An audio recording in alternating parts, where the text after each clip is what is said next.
Hello, everybody.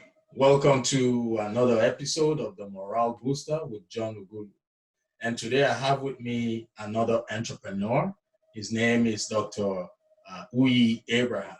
But before I ask him to do a proper introduction, I want to remind those of you watching right now to remember to like, subscribe, and share amongst everybody on your network. That would help us achieve our goal. So, Dr. Abraham, thank you for joining me on the program. My viewers are eager to know who you are. So please tell us who you are and what you do. Thank you so much, John. I'm so honored to be on your show. This is a great joy for me to be here, and also knowing too that we're from the same part of Nigeria and Africa. I think that's very refreshing to see. So my name is Ughulu Abraham. I was born and raised in Nigeria, and I came to America with just $100 to my name and a suitcase of clothes to become a medical doctor. But across the way, I dropped out of medical school and just went into ministry and entrepreneurship. And I've been doing that for many years. And recently, we just founded the very first Black-owned SaaS platform, which is software as a service business or company called Vonza, vonza.com, V-O-N-Z-A, V for Victor, because sometimes people think it's Bonza. No, it's Vonza with a V. Okay. So yeah. It's just so that my listeners can get that clearly. So it's vonza.com. That's a website. V as in Victor, O as in Orange, N as in New York, Z as in Zebra or Zoo. Yeah, then A as in Apple. Yeah, so vonza.com, just 5-letter words. And so it's really incredible because it's the first Black-owned SaaS platform in the all-in-one business sector. So with Vonza, anybody can easily run their online business. So what that is, they want to create online courses, websites, online store, products, digital products, email marketing, sales funnels, and the tools of a bunch of other tools that entrepreneurs need to run their online business in one simple and powerful place. So that's what Vonza does. So that's what we're doing right now. And again, it's a joy to be on the show. Oh, my pleasure. Thank you so much for that very wonderful presentation. Now, how did your journey to entrepreneurship in the United States start? What motivated you to become an entrepreneur here? I know you said you came into the US with about $100 and you were able to make things happen for yourself. So tell us what motivated you. Yeah, thank you so much. I think one of the reasons is just because, I was an entrepreneur, and at that time, actually, I was working a job. So when I quit from medical school, so I needed a way to survive. So all the jobs I was getting were just meager income jobs. Right. And also, I was in ministry as a pastor. I had to work. I couldn't work on Sundays. It was hard for me to find jobs that would give me weekend off. And so the next thing that would just make sense was just starting a business. I had no formal training in business or whatsoever. So what I had to do was I started building websites. I learned how to build websites myself. So I started building websites for people since 2004. And that was just my beginning to entrepreneurship. At the time, I was building websites as a side, also type of stuff to try, do little jobs here and there. But eventually it just dawned on me that the best path for me was going to be entrepreneurship, because there was just no job that was going to be able to pay me what I really want to make, so I can take care of myself, my family, give back, and do all the things on my heart. So I really stumbled into entrepreneurship because I needed to eat. And that was the only logical thing I could do to put food on the table. Right. Okay, that's a good one.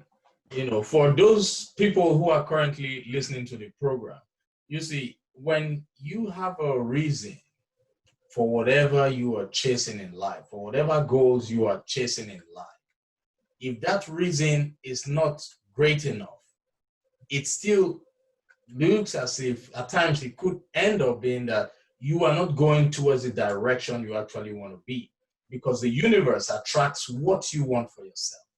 So Mr. Uyi here took it as a point of call, a point of duty to make sure that the $100 he came into the country with, he was able to achieve something great. He's doing greatly. And I would want him to talk about how, how the environment influenced him.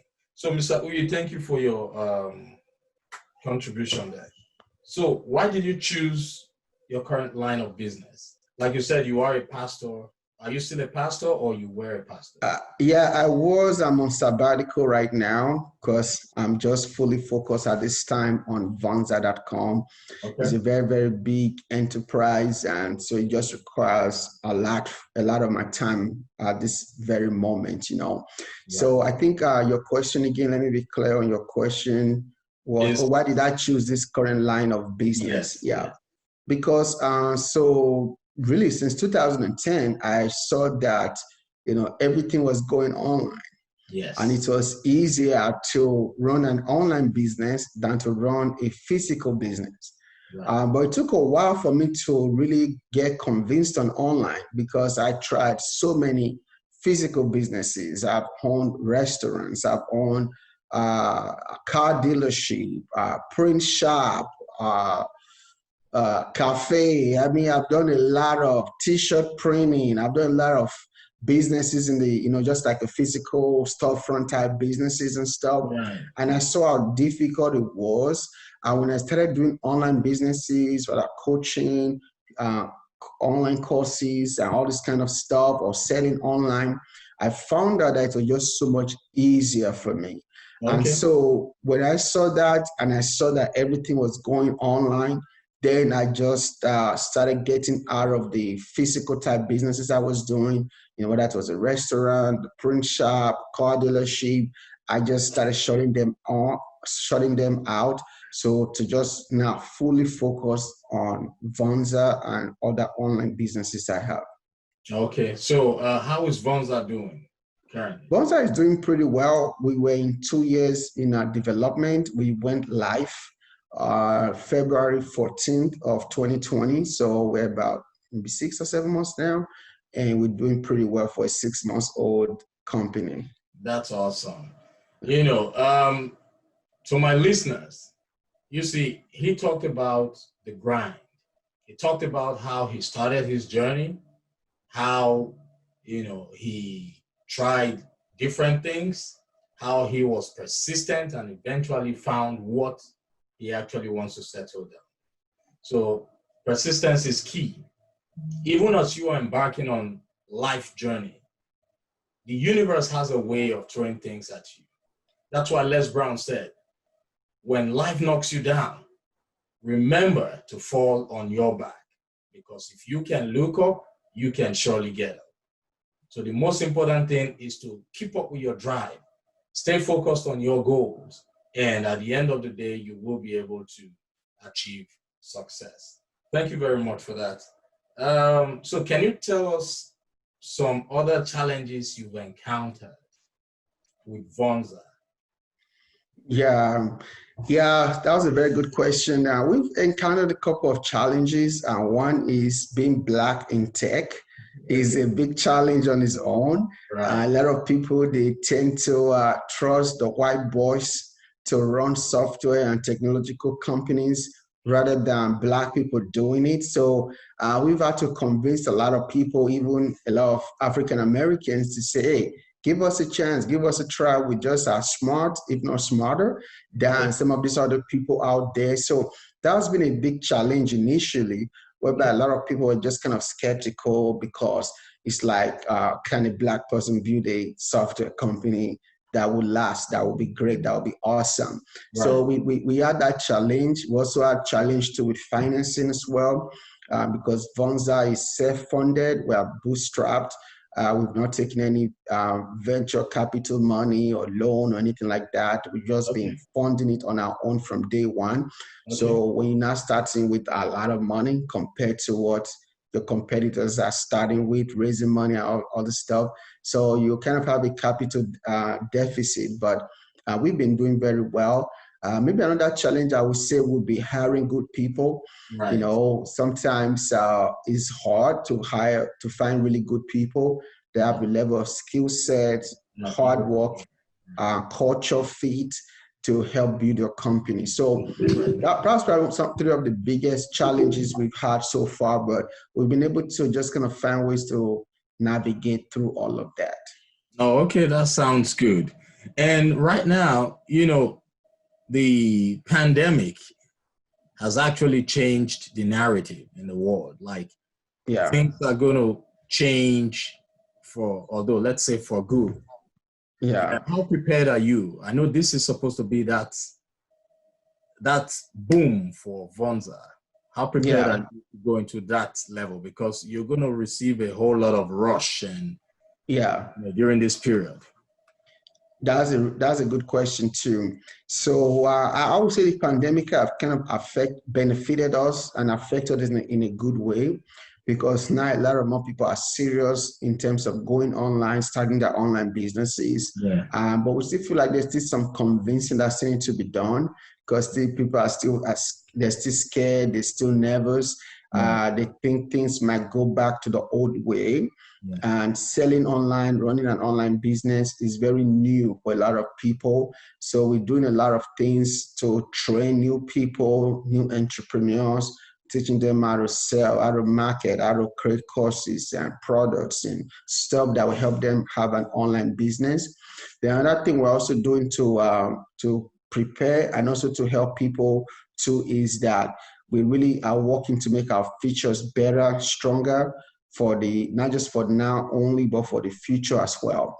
Like we believe that soon robots and AI and machine learning is going to be Right. it's going to be the order of the day. So how Right. can we compete? How can we prepare for that? How can we make it easy for people to run whatever they need to run online on our platform? So those are some of the things we are doing to better prepare and also help entrepreneurs to easily run their online business. Okay, that sounds good. That sounds really, really good. Okay, so now for those entrepreneurs who are currently listening to this program, how do you think, where can you come in? Would you be able to come in during their business setup phase or when they're already, stabilized? What's your niche regarding your clientele for Vonza? Yeah, yeah. So Vonza is an online platform, and we cater to entrepreneur in all startup level. So Okay. whether you're just starting out, you can use Vonza. You're already growing, you can use Vonza to grow faster. So it doesn't matter if you are just starting your business or you already have an online business, you want to sell courses, products, and stuff like that. You can also use Vonza as well. So one of the things that was very, very important to us when we're building Vonza was to build a software that was so easy to use and yet so powerful. So easy to use so that beginners, newly bred entrepreneurs will be able to easily navigate it and grow their online business, but yet powerful enough for those that already have hundreds or thousands of followers to also be able to use Vonza to grow faster and manage their online business in one place. And let me say also here too, one of the biggest difference between Vonza and the others is that many of these online platforms, they only just focus on one thing, or they might do two or three, but Vonza is a true all-in-one platform. Okay. So really all you need to run your online business is Vonza. You don't need this one and the other one. You just need Vonza to run your online business because you can do more than one thing on Vonza. Okay. Okay. That sounds good. So how can people typically reach out to you? Do they just go to the website, www.vonza.com? Or is there an email address? Is there a telephone number you would want them to call? Yeah, so typically Vonza.com, that's my website. That's the only website I really monitor right now. Our email is public, it's info@vonza.com. So if anybody's send an email to info@vonza.com, if it pertains to me personally, my team will just forward it to me. So that'll be the best way to for anybody to reach me. Vonza.com, info@vonza.com. Okay, no problem. I have another question. There are a lot of people who, when they get into the United States, probably as immigrants, and they always have like a limiting belief. Yeah. It's not possible to achieve great things here. So I know a lot of people who I have worked with as in terms of coaching, who initially had those limiting beliefs that in the US you just have to work and work and work. Yeah. Bills, you're okay with paying the bills. Yeah. What's your advice for people like that? Probably a lot of them would say, oh, I have young children, so I cannot pursue my dream at this time. Yeah. Some of them would say, okay, I don't have a university degree. How can I get started? Some would say, they are scared of the business laws, so they don't want to get into things that they know nothing about. So what's your advice for such people? Wow, that's a really good question, and the truth is that I also was a victim of that mindset initially, that when you come in as an immigrant, you have to be a doctor or a nurse, really, right, or something like that to be able to make it, especially nursing. Everyone like, go be a nurse, go be a nurse, go be a nurse, And I also was following that path as well. At one point, when I gave up on being a medical doctor, I went to be a registered nurse and stuff. I think what really helped me was exposure. So at some point, I stopped hanging around those kind of people that were thinking in that way. Exactly. And started hanging around with a different kind of people that was talking about business and seeing how much you can make in business and doing business in your own term, right, not just be a slave to your own business.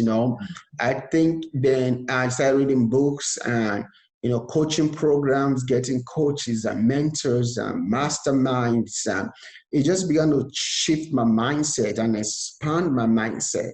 And when my mindset was already expounded, when I've seen the light, it was just hard for me to go back to the old way of doing. So if anybody going to be an immigrant or migrate to America and they want to do well and follow their dreams, one of the things they got to do is they got to change their environment. You can't just listen to the same kind of people. That's all they did. They came here, they went to school, they became a nurse or a doctor, or this one or that one. If that's all you are exposed to, then that's all you'll be limited to. But when you start listening to other people that did it differently and in a way that more aligns to who you are, then it's not going to be difficult anymore. Now you have that frame view, you have that framework, you have that map in your mind to say, okay, this is possible for them. If it was possible for them, it can be possible for me. Exactly. That's a good one. I like that. I know you just spoke to someone's soul right now. So if you're listening, limiting beliefs are real. So it's up to you to decide if you would want to identify and eliminate those limiting beliefs or not. So first of all, networking, like what he said, is paramount. You must be intentional about your goals. When you come in, you're going to experience a lot of setbacks. You're going to experience a lot of things that would put negativity in your mind, a lot of things that would discourage you from achieving those things that are commensurate with your level of education, things that are commensurate with your experience, with your skills. So it's up to you to change that narrative. Like I said, when you're hanging around people who are full, people who are filled with negativity, that's also going to be you. That's exactly, they say birds of the same feathers, they flock together. So it's up to you. Attend networking events. If you want to become an entrepreneur, attend entrepreneurship networking events. If you want to become a doctor, hang out with doctors, attend events where you would see a lot of doctors. If you want to go into real estate, attend a lot of real estate networking events. Change your environment. If you see that your environment is not propelling you to that height that you actually want to go to, change it. My mentor, my speaking mentor, Les Brown, said, only quality people are the people you should hang around with. Only quality people. So you just want to be intentional about your goals. You want to be intentional about your timelines on how you want to achieve those goals. Thank you for that advice. I really do appreciate that. You know, like I use this platform as a coaching and mentoring platform. You know, I really don't know how to sing. So I feel this is the only way I can contribute my own part towards impacting lives positively. So what do you think about this platform and having things like that? Yeah, I think it's really awesome. And I think you're doing something great. And I think it's something you should continue to do. I think you have it on YouTube, right? But do you also have it on Facebook? Do you have snippets on Instagram? I feel like that would be really good. I think you just got to stay consistent, just keep doing what you're doing. Of course, once I get the link, I'm going to share it to my audience as well. And they're also going to be impacted, not just by what I'm saying, but also by what you're doing. So I think you're doing a great, great work. And I like that background too. So thank you very much. yeah, literally I look like a broadcaster slash, thank you. Multi-millionaire entrepreneur. Yes, it is the goal, because my goal is to put smiles on billions of faces in the world. Yeah. I am going to use what I have. I'm going to use the platform that I have to make that dream come true. So, like, I have the $1 billion target. We just started, but I have a clear roadmap to it. I remember when I first got into coaching, I told myself that I would want to be mentored by one of the greatest speakers and coaches in the universe. And today, Les Brown is my one-on-one coach, my one-on-one mentor. Wow. You know, so I so much love that man and his strength, his goals, his intentions to the world. So, like you said, it looks like $1 billion stuff. Yes, that's the goal. We will eventually get there, but we have to start from somewhere. Thank you for liking it. And I'm sure when we are setting up an event for entrepreneurship, if we invite you, you will be a part of the speakers, because we need people like you to encourage people, to tell your story, just to make them know that it is possible. Yeah. So I hope you would want to come on. Sure, I love to. And I feel like our purpose is aligned, because that's what I'm for. I'm for empowering people, helping people, making people's lives better. So that's what I'm for as well. So that would be great. I'd love to consider it. Oh, thank you very much. So when we roll up any plans for that, we will definitely reach out to you. So to my audience, before I let him go, I just want to remind you one more time that you have greatness in you. Yeah. I don't know what you think about yourself. I don't know what people around you have been telling you about yourself, but all I know is that you are destined for greatness. Greatness is within you. Henry Ford said, whether you think you can or think you can't, you are right. So I want you to also know that today is the first day of the rest of your life. Go after your dreams. It is you alone who can make those dreams happen. And until you hear from us same time next week, have a wonderful rest of your day. Thank you for joining me on the program, sir. Thank you so much.